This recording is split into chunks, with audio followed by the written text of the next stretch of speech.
বৌদি তোমার এখনো রান্না হলো না?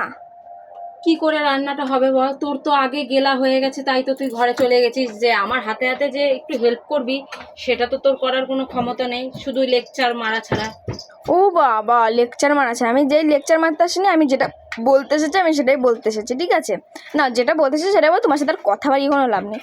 আজকে যে রান্না করেছো মাংস, ওটা কি কোনো পদে রয়েছে? হ্যাঁ, খেতে একদম বিচ্ছিরি হয়েছে। ছি, ওরা কুত্তায় খায় নাকি? কি বললি তুই? আমি যেই মাংসটা রান্না করছি সেটা কুত্তায়ও খায় না?